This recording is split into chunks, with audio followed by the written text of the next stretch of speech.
it's Layefa. How are you? Let's regroup. Let's debrief. Let's sit down, get to know each other. I'm going to take out these braids, which I've had in my hair for about a month now. My baby sister actually did them for me, but the hair, you know when the hair is like growing legs, like it just needs to come out. Cutting off the ends before I start unraveling, and I thought we should just have a chat. This is not a tutorial, this is just let's just regroup. My kids have taken my scissors. These scissors that I'm currently using are not hair scissors, these are like little medical scissors, I think, actually, but because I'm not cutting my own hair, it's just a synthetic hair that I'm cutting off.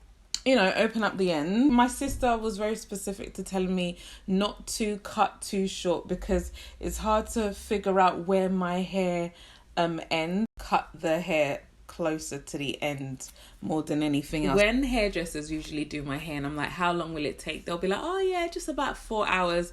I usually add like 2 to 3 hours on top of that because they underestimate how much hair I've got. 4 hours later and they're only halfway sort of thing. And I'm like, look, I have a lot of hair.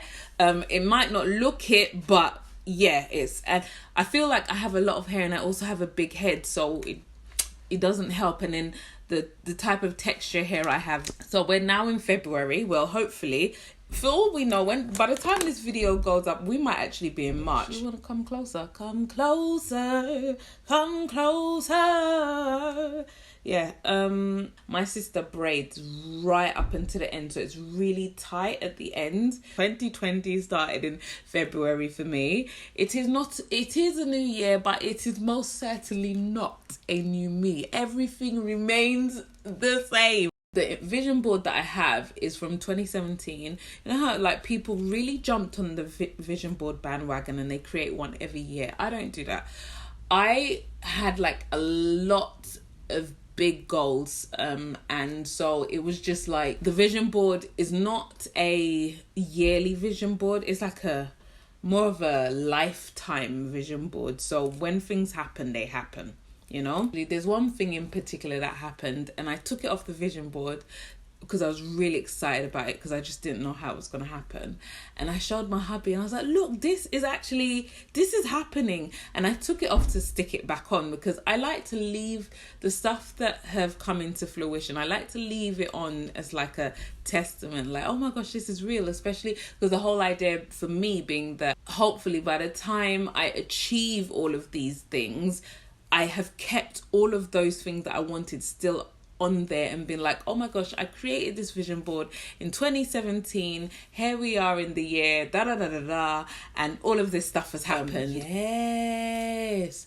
This could have been I think this is 2016, The whole point of this video that we both sit down and just have a chat together. So it's a very off the cuff, very sort of random. It's supposed to feel like a conversation. Something happened, was it? Yeah, the end of last year, which came into fruition, which was on my vision board I put on probably in 2016. And I took it off and I'm looking for the picture. I'm like, oh man, this picture is really important because it's like a testament, like it's happened. There are a couple of other things that have happened on the vision board. It's like a tick. Oh, it's coming out. It's coming out. Yay, the first braid is out. Yeah. Oh, it actually works. It's supposed to wrap the pair of tights around the brush. This trick I actually got from Discovering Natural. She's got loads of amazing videos, but I'm just wrapping it around my finger and I'm just kind of doing this, and oh my gosh, all the lint is out. Oh, it's amazing. So now I've got a spray bottle, my trusty spray bottle. What have I got in this spray bottle? Let me just go through it. I've got mostly H2O, touch of castor oil, eucalyptus oil, rosemary oil, sweet orange oil, lavender oil, like just a concussion of essential oils, and a smidge of leave-in conditioner, just a smidge. How we finna do this is to just spray each braid as I take it out, and the hair smells good, and so it won't be too dry. So I've noticed over the past year I have gained a lot of new subscribers. I feel like they're not necessarily watching my videos now. So I also want to say, like, thank you for subscribing, welcome. And if you are a new subscriber, why have you subscribed? What video made you subscribe? But it's not necessarily reflecting in the view count. Maybe in my evergreen content. Shout out to evergreen content. Evergreen content has been keeping me going. What sort of videos made you subscribe? You know, I'm not a guru, right? I'm just learning. Some people will ask me, how do I get my hair curly?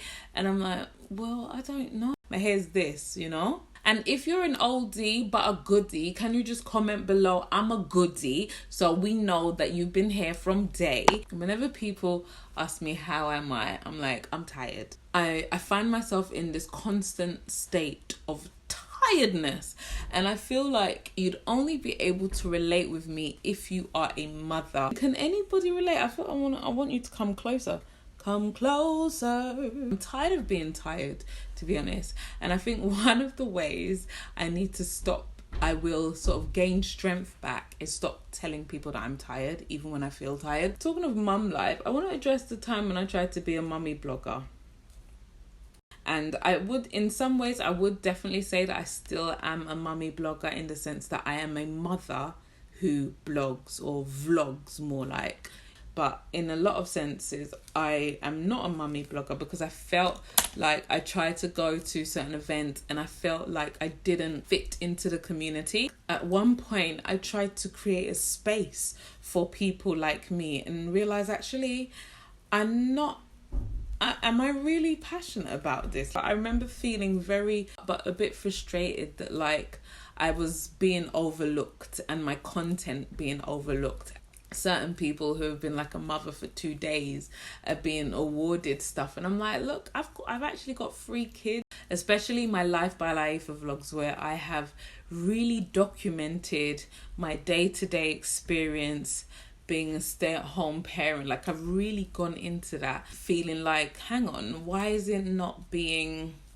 Maybe I'm talking about it now because I'm very much over it, but it's like, hang on, have you watched my content? I make some, like, if I don't say so myself, I make some really good stuff, or at least I have done in the past. Like my vlogs, I enjoy watching them. I think they're a good sit down. Do you know what I mean? What I've taken from it is, well, do you know what? We all have to stay in our lane. I do still have some mummy content that I haven't uploaded. One in particular being how I potty trained my daughter. And I wanted to upload it because I felt like it'd be really useful information, but I ended up not uploading it because I felt like, what am I doing all of this mummy stuff anyway? And I'm like, well, some of my mummy videos are like my most viewed videos because I think they're helpful, and they've turned into evergreen content. I feel like we should all be making evergreen content, and if you're not, I don't know what you're doing with your life. And Brexit happened. I'm not sure how I feel. This person was talking at me, and he's a great guy, Italian, and you know, very concerned about what's gonna happen because he works in London, but he's from Italy and he travels back and forth because his family are from Italy. That's where they live. The only thing I could do was just listen to he was almost feeling like, oh, she's a black woman, she gets it. And I'm like, yeah, I get it, but I don't, because I'm British. As much as I am black, I am very British.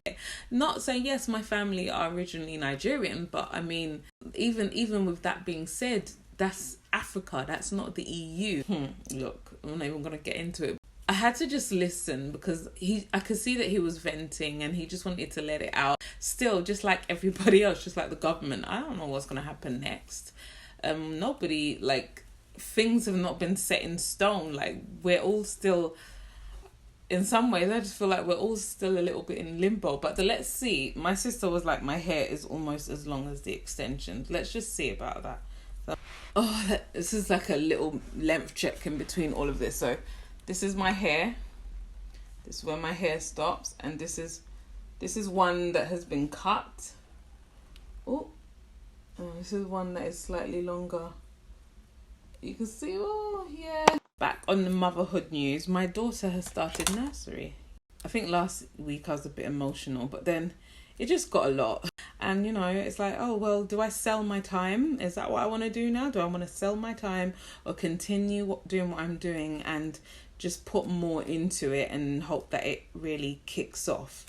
And when I say, do I sell my time, what I mean is, do I go back to conventional work? I think it depends. I'd love to know your thoughts. Like, what did you do when your kids went back to school? Like, I feel like a lot of women in my state, or people in my situation, have just gone for career changes, or especially if they've had time off work, or they've gone back to school. And can you see all of that lint? So again, with the tights, I'm wrapping it around my finger. I'm just gonna. It really does work. It's great. It really does work. Use an old pair of tights, not a pair of tights that you're actually wearing. But it's really cool. I suppose the coconut oil is also good because it helps to just detangle the hair. There is a big knot in my hair. Can you see that? Oh, chat. Be gone. We're not even halfway, babes, and I've been chatting we might have to split this video up into bits and literally make it a series. When people ask me, oh, are you back at work, or when are you going to work, I've used the fact that Adeswa is not in nursery as an excuse as to why I'm not at work, or should I say at conventional work, when in fact I would say that I have been working all this time. I mean, I've been registered as self-employed since 2014 or 2015. So I've been self-employed since that time. I haven't always made money since that time, within the period of having children and everything. So people are like, oh, when are you going back to work? And I very comfortably said to people, oh, you know, when she starts nursery, when in actual fact I'm like, what I'm doing is what I suppose if I wasn't doing it, I would be longing to do it, because it's like, oh, I wish I had all the time in the world to do it, but I've got to go to work. And I'm like, well, I have the time, and the generation that we live in is it's very easy to be an entrepreneur, even though I do hate that term, entrepreneur. But I have set things aside to kind of like create a plan. Thank you so much for watching. Do give me a thumbs up, comment, subscribe. Is there anything that I've spoken about that, you know, has touched your heart or made you think about? What have you been up to? How is the year treating you so far? I do have a song out. It's called Tears. I have a second channel. Check that out if you want to. Subscribe there. I'll leave all the links in the description box or in the add me to your playlist. And until my next video, think smart, work hard, make it happen. Bye.